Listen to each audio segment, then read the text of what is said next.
Welcome to the class 10 students. This is the third and the last part of the chapter Adaptation. In my previous two videos, I have discussed the previous adaptive features that were there. That is the swim bladder of fish, the adaptive features of cactus, air sac of bird, salt adaptation in sundri trees, and camel's ability to withstand the extreme water loss and also the extreme temperature. Okay, I hope you have understood all of them. Moving on with the next topic of adaptation is behavioral adaptation. Okay, this is problem solving in chimpanzee. Problem solving behavior of chimpanzee. Okay, so how does the chimpanzee show this behavior of problem solving? Okay, first point reads that termites are favorite food of chimpanzee. They take a twig of a tree, remove the leaves from the twig. They first take a twig and then remove the leaves from the twig.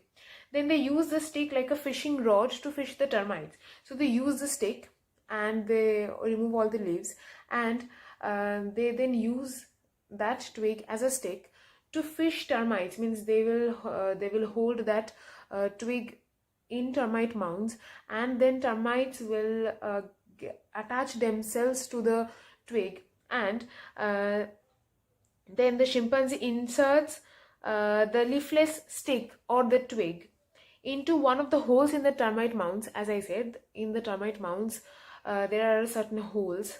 There are holes there, and then the chimpanzee will insert that twig inside one of those holes and wait for some time. And what will happen then? It slowly pulls it out. The termites sticking to the twig are eaten up by the chimpanzee. So they love to eat termites. So how will it get hold of all the termites that are inside the termite mound? They will use a leafless twig as a stick and use that stick to fish out all the termites, put that stick inside the hole, and the termites will attach themselves to the stick, and then it will take out the stick and eat up all the termites. Okay, this is one very important problem solving behavior of chimpanzee. So the first point is termites, or fishing the termites, how they catch the termites. Okay, so we are done with this one. Next is chimpanzee can also crack open nuts using pieces of wood in a hammer and anvil technique. So the second point is how they crack open nuts. So they also love to eat nuts, but nuts has to be cracked open. How do they do that? They use pieces of wood, small pieces of wood, and then they use the technique of hammer and anvil. They put the nut and then they use the wood to crack it open. They smash it on the nut, and then the nuts will crack open, and then they can eat the nuts. Next point, it has also been observed that chimpanzees eat leaves of medicinal plants. Medicinal plants. Okay, when infected with certain parasites. So they are so intelligent in such a way that they know which medicinal plant will be useful in which infection. So when they are affected or infected with certain parasites and they have an infection, they know which medicinal plant can help them. So they eat the leaves of those medicinal plants in order to get treated from that infection. Okay, so these are the problem solving behaviors or certain behavioral adaptations of chimpanzee. This is one important question. They can come as a whole, like the mention some problem solving behavior of chimpanzee, or they can come as separate, means how do they fish the termites, how do they eat the termites, like that. Okay, they can come either as a 3 marks question the whole, or 1 or 2 marks separately. Okay, separately, that means the first one will come as separately, the other two will not come separately. Next, you will find some intellectual behavior of chimpanzee. In your book, you will find in the green colored box, you will find the intellectual behaviors of chimpanzee, which include capacity to adapt. They can adapt themselves in any environment, in any situation. Adults exhibit mature intelligence, like adults in human beings who are matured, obviously matured than the children. In chimpanzees also, the adult ones are much matured than the young ones. Ability to learn and teach their young ones. They have complex system of communication, variety of body language, different sounds, etc. So they have their own body language, they have certain sounds which with which they can communicate among themselves. Okay, make and use tools, techniques of nest building. So we have already discussed that they can use different techniques. This opening nuts is one such technique. They know many other techniques for nest building, and they are social animals, thus they maintain a social community. Okay, next we have emotional behavior of chimpanzee. They can feel and can express their feelings. They can express joy, anger, jealousy, compassion, affection. They can adopt young orphan chimpanzee in their community. And adult males can be very aggressive. So these are certain emotional behaviors of chimpanzee. We will then move on with the next and the last topic of this chapter, adaptation, is communication in honeybees.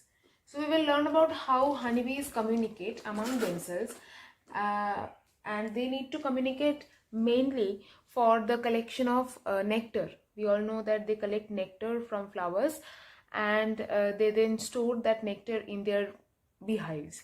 Okay, so firstly, honeybees communicate or go out in the search of food with the help of the angle and the direction of the sun. Okay, honeybees go out to locate food source. A honeybee returns to the hive after successfully locating a source of food. The foraging worker bee dances at a dance floor close to the entrance of the beehive. So firstly, what happens? A honeybee goes out in search of food. Suppose it has found food somewhere near to its beehive. Okay, but since it has gone alone in search of food, it cannot collect the nectar from their food is obviously the nectar of the flowers, so they cannot collect the nectar alone. So they need their companions or other worker honeybees to go along with it in search, or not in the search, it has already searched for its food, to take the nectar from the flowers and bring it back to the beehive. Okay, so it has then to alert the other worker honeybees that it has already found food, and now it has to tell them the location and the direction of the source of food. So how will it do that? It will communicate this information to the other honeybees by performing a dance which is known as honeybee dance near or in front of the beehive. Okay, so now there are two types of dance that a honeybee does depending on whether the food is near, that means within 100 meters it will perform one type of dance, and if it is farther, means away, more far away than 100 meters, then it will perform another type of the dance. So the two types of dance are, first one is round dance. Round dance, it will do just in round motion, going in this way. If it is less than 100 meters, if the source of food is less than 100 meters away from the beehive, the honeybee will come near its beehive and do this round dance. Okay, in order to give this information to the other worker honeybees, that obviously this information that it is within 100 meters, and it will also give a brief idea about the direction of the location of food. This is their way of communicating. This is just round dance. Okay.